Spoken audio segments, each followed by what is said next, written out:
कानपुर से बड़ी खबर सामने आ रही है। आपको बता दें कि नसीम सोलंकी के मंदिर में पूजा करने का मामला गरमाता जा रहा है।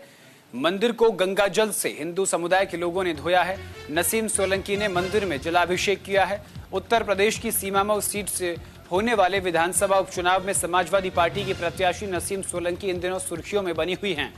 दरअसल हालिया तौर पर आपको बता दें कि नसीम सोलंकी ने वनखंडेश्वर मंदिर में पूजा की थी, जिससे हिंदू संगठन ही नहीं बल्कि मुस्लिम धर्मगुरु भी आक्रोशित हो गए थे।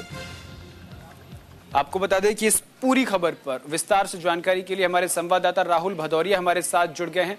राहुल, आरोप लगाया जा रहा है हिंदू धर्म की तरफ से कि नसीम सोलंकी इस मंदिर का इस्तेमाल सिर्फ अपनी राजनीतिक महत्वाकांक्षाओं के चलते कर रही हैं।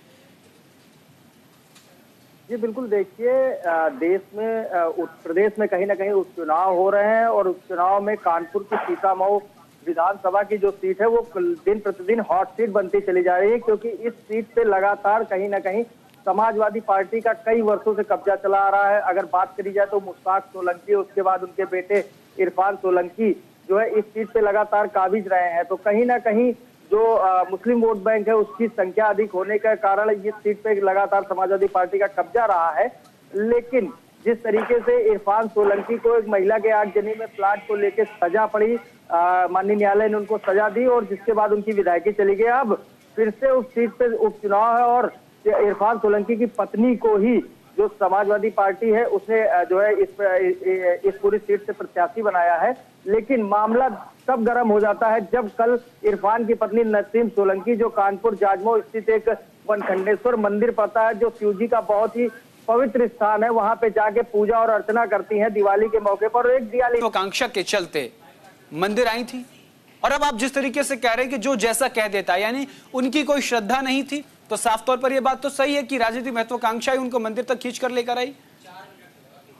जी बिल्कुल, देखिए जिस तरीके से जो मुस्लिम धर्म गुरु है या मौलाना है या जो मुस्लिम समुदाय के जो भी लोग हैं, उन्होंने साफ तौर पे इस पूरे मामले में कहीं ना कहीं नाराजगी जताई थी और नसीम के खिलाफ कई लोगों में मुस्लिम समुदाय में ही आक्रोश था। तो कहीं ना कहीं मुस्लिम समुदाय के जो लोग थे उनमें इस पूरे मामले को लेके आक्रोश था, जिसके बाद नसीम सोलंकी जो है बैकफुट पे आई हैं और नसीम सोलंकी का साफ तौर पे कहना था कि हम लोगों को इस पूरे मामले में जो है कहीं ना कहीं ये बताया गया था कि हमको पूजा करनी है तो हमने करी। लेकिन साफ तौर पे एक चीज निकल के सामने आ रही है कि आखिर नसीम सोलंकी ने कल ही पूजा क्यों करी और जब सब पूजा करी जब सीतामऊ में उपचुनाव है। इसके पहले नसीम सोलंकी कभी मंदिर में नहीं दिखी, ना ही उनके पति इरफान सोलंकी कहीं मंदिर में दिखे। और जब वो मंदिर जाती है उसके बाद कहीं ना कहीं राजनीति गर्म हो जाती है और उन्हीं के जो वर्ग के लोग हैं वो नसीम सोलंकी को टारगेट करने लगते हैं। तो तभी जाके हिंदू समाज में भी कहीं ना कहीं आक्रोश आता है। हिंदू समाज मंदिर की शुद्धिकरण करता है, मंदिर की साफ सफाई करता है और साफ तौर पर हिंदू समाज का कहना है कि नसीम सोलंकी कहीं ना कहीं राजनीति से प्रेरित है। राजनीति के लिए उन्होंने मंदिर में जलाभिषेक किया ताकि वो हिंदू वर्ग का जो वोट है उसको खींच सके और इस पूरे मामले में कहीं ना कहीं हिंदू वर्ग जो वोट बैंक है उसके साथ बिल्कुल। तो ये बात कहीं ना कहीं राहुल बिल्कुल ठीक है कि नसीम सोलंकी राजनीतिक महत्वाकांक्षा के चलते ही मंदिर तक पहुंची। बहुत बहुत शुक्रिया राहुल तमाम जानकारी के। रुख करते हैं आगे खबरों